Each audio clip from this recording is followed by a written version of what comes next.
சிவா திருக்கையிலாய பரம்பரை போற்றி, சம்பந்த சரணாலய அடிகள் திருவடிகள் போற்றி, அருள் திரு அம்பலவான தேசிகர் அருளிய பண்டார சாத்திரத்தில் நமச்சிவாய மாலை. அதில் எத்தனாவது மந்திரம்? பார்க்கணும். 19 மந்திரத்துக்கு பொருள் எழுதுங்க. பொருள் பார்த்துட்டோம்.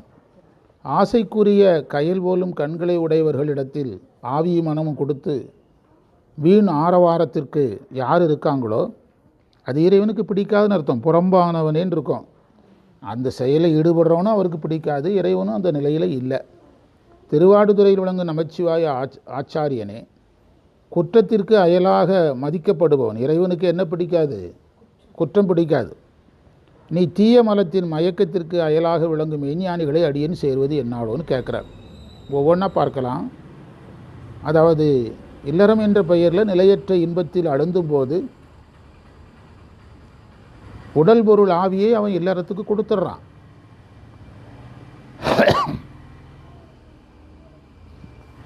அறவாழ்க்கை என்பது சமய வாழ்க்கைக்கான படிநிலை.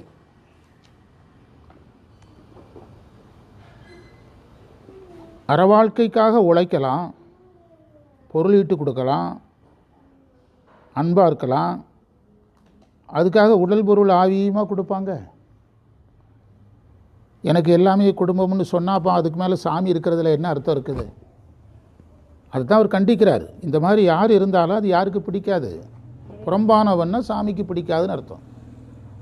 சாமி அந்த நிலையில் இல்லை, அதனால் அவரை வணங்குறவங்களுக்கும் இந்த கேரக்டர் இருக்கக்கூடாதுங்கிறது அவருடைய கருத்து. இல்லறம்ங்கிறது என்னதுன்னா சாமியை அடைவதற்கு ஒருவருக்கொருவர் படிநிலையாக இருத்தல் தான். அப்படி இல்லை, இப்போ நம்ம சமயம் பண்ணும்போது நம்ம நட்புகள் எல்லாம் எதிராக மாறும், சொந்தங்கள் எதிராக மாறும். இப்போ கரூரில் சொல்லிட்டு வந்தேன், ஈரோட்டில் எல்லாமே எதிராக மாறும். சாமி வேணுங்கிறதுல உறுதியாக இருந்தால் எல்லாம் எதிராக மாறும், குடும்பமே எதிராக மாறும். அது ஏங்கிறது நிறைய பேருக்கு புரியாது. நான் சொல்லிட்டு வந்தேன். ஹெலிகாப்டர் இறங்குற இடத்துக்கு பேர் ஹெலிபேடுன்னு பேர். ஹெலிபேடு. அந்த ஹெலிபேடில் ஒரு புல்லு பூண்டு கூட இருக்கக்கூடாது. எல்லாம் தட்டி நிறவி தோஷம் பண்ணால் தான் எது இறங்கும்? சாமி இறங்கணுன்னா எல்லாத்தையும் சுத்தம் பண்ணால் தான் இறங்க முடியும். நல்லவங்களெல்லாம் தொந்தரவு பண்ண மாட்டார். அவர் வர்றதுக்கு இடைஞ்சலாக இருந்தால் தூக்கி கடாசிடுவார். அது நட்பாக இருக்கலாம், சொந்தமாக இருக்கிறான். அதனால் நீங்கள் அந்த துன்பம் வருது இந்த துன்பம் வருதுலாம் சொல்லக்கூடாது. சிவன் வேணும்னு முடிவு பண்ணிட்டீங்கன்னா அது நடக்கும். அதுக்கு நீங்கள் யாராயிடணும்? இப்போ நமக்கே அதான. என்ன எழுதுனீங்க? உடல் பொருள் ஆவி யாருக்கு கொடுக்கப்பட வேண்டியது? குருவுக்கு கொடுக்கப்படணும், குடும்பத்துக்கு கொடுக்கக்கூடாது. அன்றே இந்த ஆவியும்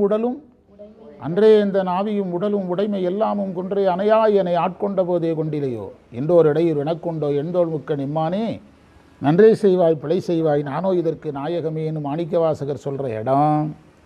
தன்னுடைய உடல் பொருள் ஆவியை யாருக்கு கொடுத்ததை சொல்கிறாரு? குருவுக்கு கொடுத்ததை சொல்கிறார்.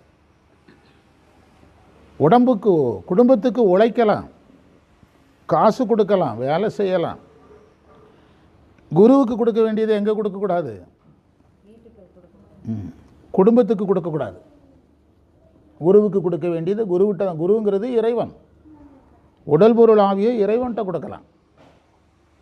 நீங்கள் அப்படி கொடுத்தீங்கன்னா நீங்கள் அழுந்துட்டீங்கன்னு அர்த்தம். உங்களை மீட்க முடியாதுன்னு அர்த்தம். அவ்வளோதான், மீட்க முடியாதுன்னு அர்த்தம்.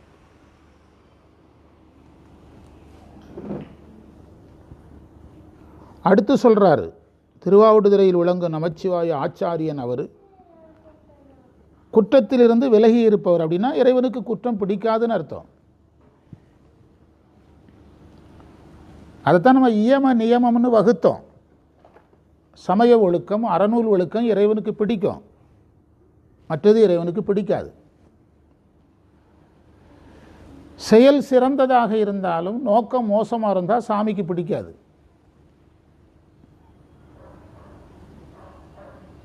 தட்சன் வேள்வி செய்தான், வேள்வி உயர்ந்தது. வேள்வி செய்த நோக்கம் என்ன தவறு? சிவனை அவமதித்தது, சிவநிந்தை. அதனால் அந்த வேள்வி முடிஞ்சு போச்சு. அப்பா காலை வெட்டுறது தப்பு, ஆனால் நோக்கம் உயர்ந்தது. அப்பா எதுக்கு டிஸ்டர்ப் பண்ணுறாரு?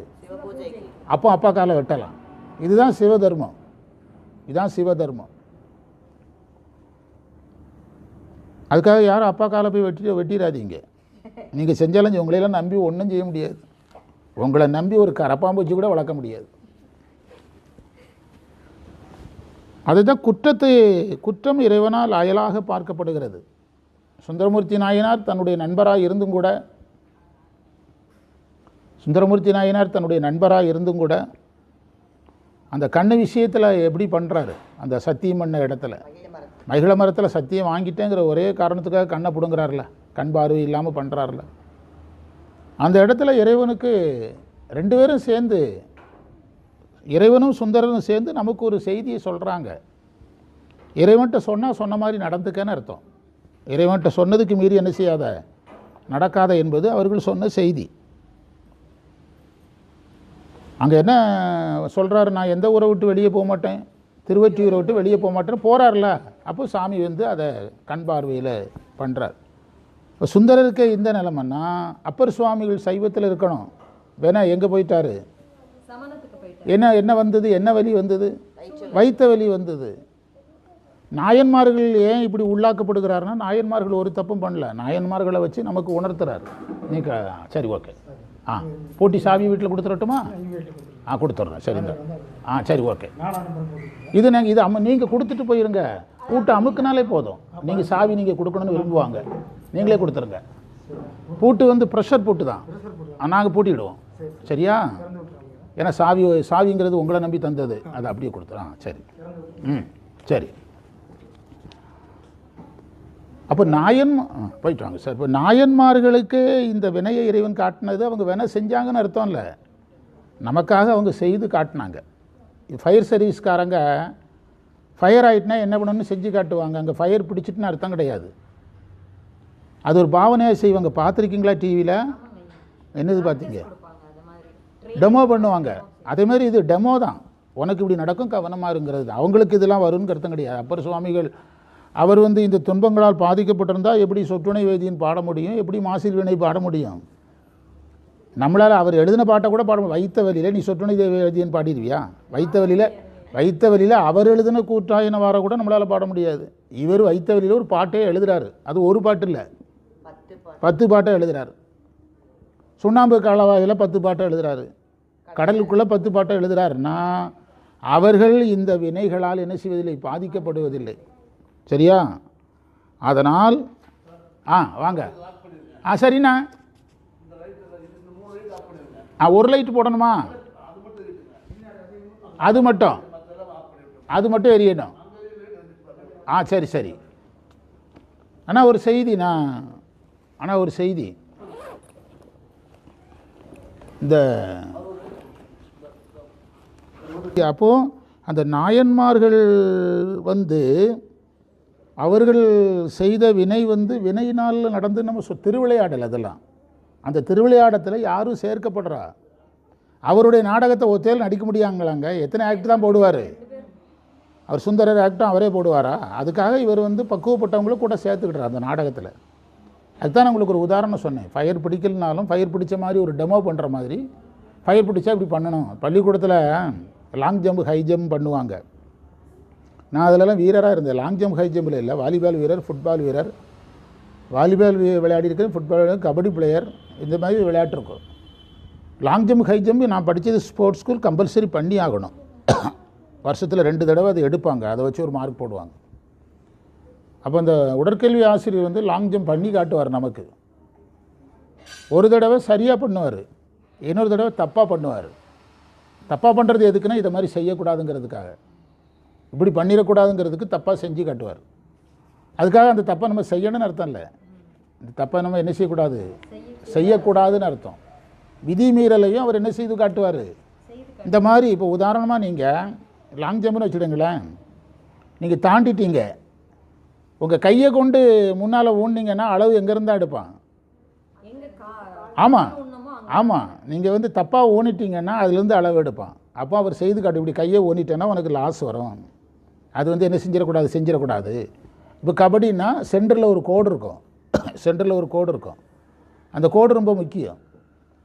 அப்போ அந்த கோடை எப்படி நம்ம டச் பண்ணணும், இந்த பாயிண்ட் கோடை எப்படி டச் பண்ணணும், எப்படி பண்ணினால் அது தப்பாக போயிடும், அதையெல்லாம் யார் செய்து காட்டுவா? அப்படி தான் அந்த அவங்க கதையெல்லாம் புரிஞ்சுக்கிடணும். சைவ சித்தாந்தத்தில் மிகப்பெரிய அறிஞர் சண்முகம் ஐயா, திருநெல்வேலிக்காரர். 3 நாள் அவர் கூட தான் இருந்தேன். அவர் என் கூட இருந்த ஒருத்தர் கேட்டார், திருநாவுக்கரசர் நாயன்மாரையெல்லாம் அவங்களே பற்றியெல்லாம் பேசக்கூடாதுன்னு சொல்லியிருக்காங்கல்ல அப்படின்னாரு.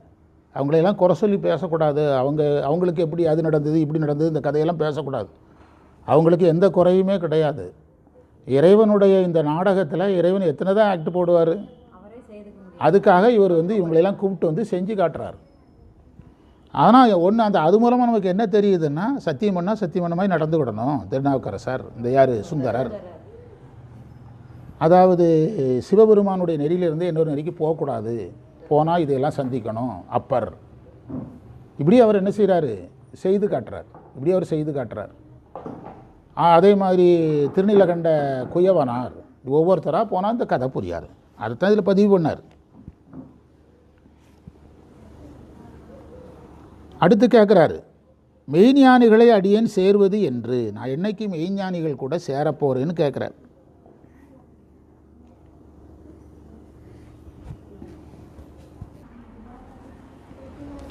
ஏன் என்னை ஞானிகளோட சேர்க்கணும்னு கேட்குறாருன்னா, ஞானிகளால் ஞானம் வரும்.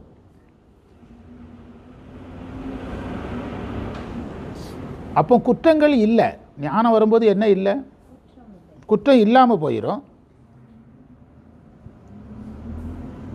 இறைவன் என்ன விரும்புகிறாரு, உயிர்கள்ட்ட என்ன இருக்கக்கூடாதுன்னு.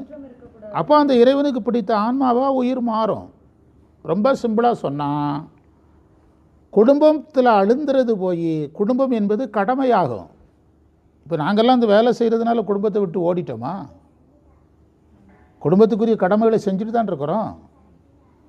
நாங்கள் எங்களாலேயே முடியுதுன்னா, அப்போ ஞானிகளெல்லாம் என்ன குடும்பம் பார்க்காமலாம் இருந்தாங்க? எந்த ஞானி குடும்பத்தை பார்க்க, இளையான்குடி மாறனையரை குடும்பம் பார்க்காம இருந்தாரா? அப்படி கிடையாது. குடும்பத்தில் அழுந்தாமல் இருப்பாங்க. குடும்பத்துக்கு செய்ய வேண்டியதை கடமையாக செய்யணும். குடும்பத்தை செய்கிறத அழுந்துதல் கூடாது. அழுந்துதல்னா யாரை மறக்கிற அளவுக்கு, அந்த அளவுக்கு அழுந்திடுவாங்க சிலர். அவனுக்கு பொருளை தவிர வேறு ஒன்றுமே தெரியாது, பொருள் உலகத்தை தவிர ஒன்றுமே தெரியாது. அப்போ ஞானிகளோடு சேர்ந்தா, ஞானிகள் எப்போ சேர்ப்பாங்க? மல்டி மில்லியனர் நம்மளை எப்போ கூட கூப்பிட்டு போவான்? அப்போ நீ ஞானிகளோட சேரணும்னா சரியை முற்றணும், யோகம் முற்றணும், ஞானம் வரணும். ஞானம் வந்தால் தான் யார் கூட சேர்ப்பாங்க? அப்போ ஞானம் வரும்போது பாச நீக்கம் வந்துடும். பாச நீக்கம் வரும்போது குற்றங்கள் போயிடும். அதனால தான் என்னை யார் கூட சேருங்கிறாரு.